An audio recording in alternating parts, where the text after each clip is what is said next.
ओम नमः शिवाय। दोस्तों, महाकाल की कृपा आप सबके ऊपर बरसती रहे, इसी कामना के साथ आज का जो वीडियो है वो मैं शुरू कर रही हूँ। दोस्तों, इस चैनल पर आपको मिलेंगे पूजा पाठ, व्रत, त्योहार से संबंधित सारी जानकारी। तो अगर आप लोग पूजा पाठ से जुड़ना चाहते हैं तो इस चैनल को सब्सक्राइब जरूर कर लीजिए। तो आज के वीडियो में मैं बात करने वाली हूँ हल षष्ठी व्रत के बारे में। या बहुत सारे लोग इसे हल छठ के नाम से भी जानते हैं। साल 2023 में कब पड़ रही है, किस दिन पड़ रही है, शुभ मुहूर्त, पूजा विधि जो है वो क्या रहने वाला है, आज के वीडियो में बहुत ही डिटेल से बात जो है वो करने वाली हूँ। तो चलिए शुरू करते हैं आज का वीडियो।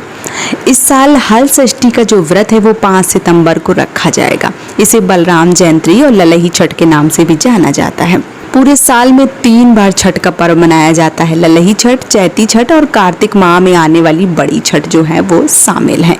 हिंदू धर्म में संतान की तरक्की, सुख शांति के लिए छठ का पर्व काफी खास माना गया है। हल षष्ठी व्रत के मुहूर्त के बारे में अगर एक नजर डालूं तो पंचांग के अनुसार भाद्रपद माह के कृष्ण पक्ष की षष्ठी तिथि 4 सितंबर को 2023 को शाम 4:41 पर शुरू हो रही है और अगले दिन 5 सितंबर 2023 को दोपहर 3:46 पर इसका जो समापन है वो होने जा रहा है।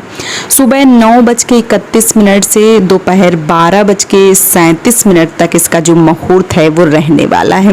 लेकिन बहुत सारे बड़े बुजुर्गों का ऐसा मानना है कि जो बड़ी बड़ी पूजा होती हैं, खास करके जैसे संतान सप्तमी व्रत हो गया या ये जो हल षष्ठी का व्रत हो गया है, ऐसे में जो बच्चों के लिए व्रत रखे जाते हैं वो 12 बजे के बाद ही किए जाएं तो ज़्यादा शुभ मुहूर्त जो है वो बनता है और 12 बजे के बाद पूजा करना ज़्यादा शुभ माना जाता है। लेकिन बहुत सारे लोग जो काम की वजह से घर से बाहर जाते हैं तो ऐसे लोगों को सुबह भी पूजा कर लेनी चाहिए। ऐसा नहीं है कि अब नहीं कर रहे हैं तो मतलब अब छुट्टी नहीं है या घर से बाहर जाना पड़ रहा है, व्रत करते हैं, पूजा करते हैं तो फिर 12 बजे का इंतज़ार करें, तो ऐसी कोई दिक्कत नहीं है। अगर आप घर से बाहर जॉब करते हैं या करती हैं या किसी काम से आपको जाना पड़ रहा है तो ऐसे में आप सुबह जो है वो पूजा कर सकती हैं। सुबह का मुहूर्त अगर मैं बता दूं तो 9:31 से दोपहर 12:37 पर रहेगा और ये 5 सितंबर को रहेगा। 5 सितंबर को इस बार हल षष्ठी का जो व्रत है वो किया जाएगा और पूजा जो है वो की जाएगी। हल षष्ठी व्रत के महत्व के बारे में अगर एक नजर डालूं तो धर्म ग्रंथों के अनुसार बलराम जी का मुख्य शस्त्र हल और मूसल है, इसलिए उन्हें हलधर भी कहा जाता है। उन्हीं के नाम से इस पावन पर्व का नाम हल षष्ठी पड़ा है। इसे हलधर भी कहा जाता है। इस दिन खेती में उपयोग आने वाले उपकरणों की पूजा की जाती है। महिलाएं अपने बच्चों की लंबी आयु के लिए, उनकी सुख समृद्धि के लिए व्रत करती हैं ताकि उनके सारे कष्ट जो हैं वो जीवन से हट जाएं। हल षष्ठी के दिन माताओं को महुआ की दातून और महुआ खाने का विधान जो है वो बताया गया है। और अगर मैं पूजा विधि के बारे में एक नज़र डालूं तो इस दिन महिलाएं एक गड्ढा बनाकर उसे गोबर से लीपकर तालाब का रूप जो है वो देती हैं। इस तालाब में झरबेरी और पलास के पत्तों की शाखा बांधकर मतलब जो एक तालाब है वो बनाया जाता है। कुल मिलाकर जिनका घर कच्चा होता है ऐसे लोग गड्ढा खोद के तालाब बनाते हैं, फिर उसके अगल बगल कुश लगाते हैं, बेरी लगाते हैं और बहुत सारी चीज़ें जो है वो लगाती हैं। देखिए, विधान होता है, सबके घर का अलग अलग नियम होता है। ये बहुत सारी बहनें जिनको सामान नहीं मिल पाता तो जो भी मिल पाए, पूजा ना करने से अच्छा है कि पूजा की जाए। अब इस बार क्या है, इस बार 5 सितंबर जो है वो मंगलवार को पड़ रहा है तो मंगलवार को ऐसा माना जाता है कि जो धरती है वो ना लीपी जाती है, शुभ नहीं माना जाता है और जो खुदाई है वो भी नहीं की जाती है। तो देखिए, लीपने का तो ऐसा हो गया, अभी पक्के घर हो गए हैं तो बहुत सारे लोग पोछा वगैरह लगा सकते हैं।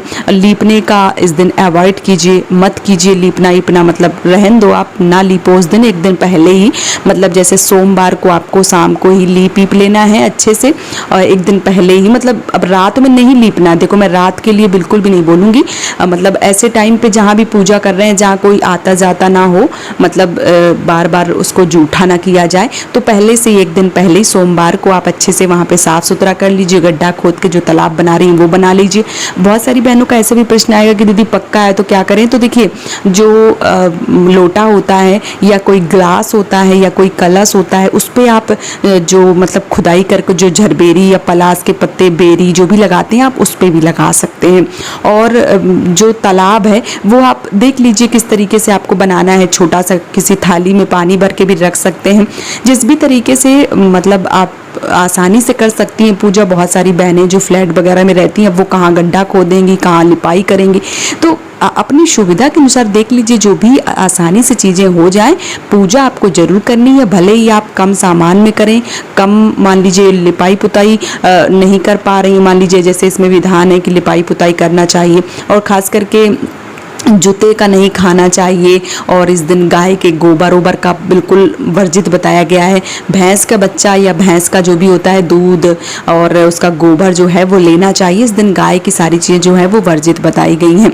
तो आप लोग देख लीजिए सोमवार को ही सारी सफाई जो है वो कर लीजिए। सोमवार को ही आपको अच्छे से साफ सफाई कर लेना है, और घर के किसी ऐसे कोने पे अगर आप लीपती हैं तो, अगर आपका पक्का घर है तो सुबह आप गंगा जल डाल के उसमें अच्छे से साफ सफाई कर सकती हैं, और अगर कच्चा है तो सोमवार को लीप सकती हैं। मंगलवार को खुदाई भी नहीं करना चाहिए और लीपना भी नहीं चाहिए। ये चीज़ें जो है वो आपको ध्यान रखना चाहिए। साथ ही साथ भगवान गणेश, माता पार्वती की पूजा करने का विधान जो है वो इस दिन बताया गया है, और छठ माता की पूजा की जाती है इस दिन। साथ ही साथ समय के पूजा के समय 7 तरह का अनाज चढ़ाया जाता है। इसमें भी मैं बोलूँगी बहुत सारे लोगों के विधान है कि अनाज नहीं चढ़ाया जाता, बहुत सारे लोगों के यहाँ चढ़ाया जाता है। आपके घर की जो परंपरा है उस हिसाब से आप कर सकते हैं। और इस दिन जो है वो हल से जोत कर उगाए हुए अन्न को नहीं खाया जाता है। पूजा के बाद भैंस के दूध से बने मक्खन से हवन किया जाता है, और रात में चांद के दर्शन किए जाते हैं, तब व्रत का पारण जो है वो किया जाता है। तो इस प्रकार से व्रत जो है वो किया जाता है। और इस व्रत में 6 दोना जो है वो चढ़ाए जाते हैं, मतलब 6 दोना माता जी के चढ़ाए जाते हैं, और 6 दोना, जैसे आपके एक पुत्र है तो एक पुत्र का 6 दोना, 2 पुत्र हैं तो 12 दोना, इस तरीके से दोने जो हैं वो चढ़ाए जाते हैं पुत्र के हिसाब से, और व्रत जो है वो किया जाता है। तो आने वाले 5 सितंबर को दिन मंगलवार को ललही छठ या हल छठ या हल षष्ठी का जो व्रत है वो किया जाएगा। तो आप लोग भी अपने पुत्र की लंबी आयु के लिए, उनके स्वास्थ्य की कामना को लेकर, उनकी तरक्की को लेकर ये व्रत जो है वो ज़रूर कीजिए।